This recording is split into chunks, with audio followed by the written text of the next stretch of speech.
Miwsig Moss Morgan yw enw'r nofel newydd. Hon yw'r nofel gyntaf gen i ar gyfer oedolion. Dyn canol oed yw Moss, mae ei famau wedi marw ac mae wedi gadael i dŷ a wedi mynd i fyw mewn cilfach o graig ar yr arfordir. Ac mae'r nofel yn dilyn effaith hyn ar bob un mae Moss yn ei nabod. Mae Moss yn hoffi jazz.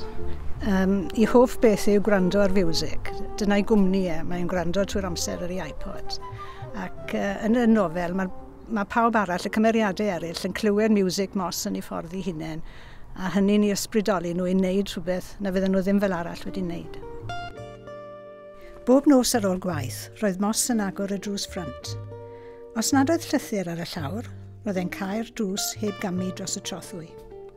Unwaith yn unig, ar ôl diwrnod o law trwm, fe fentrodd i'r llofft i weld a oedd na ddŵr wedi chwythu dan y deilsen gam yng nghefn y tŷ a diferu i'r stafell sbar. Doedd na ddim. Roedd y stafell sbar yn sych gorcyn ac yn arogli o sebon lafant ei fam. Yn ei stafell wely ei hun, gorweddai 1 deigryn o ddŵr ar syl y ffenest yn wincian yn yr haul. Yn y gofod meddai rhyw wyddonydd ar y teledu, doedd dim posib clywed miwsig. Dim aer, dim sŵn. Allai Moss ddim dychmygu hynny ar y pryd, ond ar ôl marwolaeth ei fam, roedd yr aer wedi sugno o wynfa, a'r miwsig wedi dianc o'i gliw.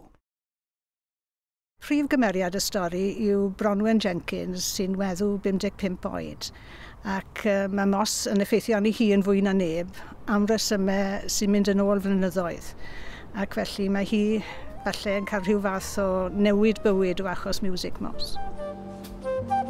Cyn cyrraedd y copa, roedd ei choesau wedi rhoi oddi tannu. Suddodd i'r clawdd a chwydu hanadl ei gyfeiriad y môr.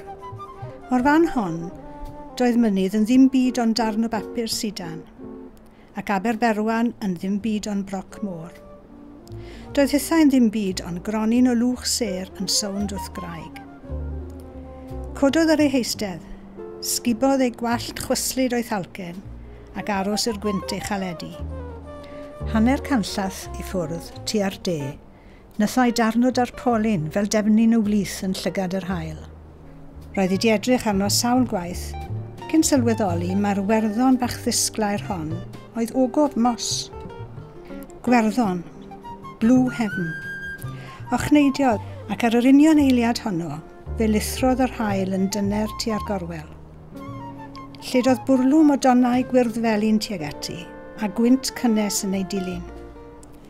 Rhythrodd y gwynt i'w hadenydd, a heb iddi symud cam, fe codwyd yn ysgafn. Codwyd yn ysgafn fel plien. Roedd hi ar ymyl eithaf y byd yn hedfan dros y tonnau.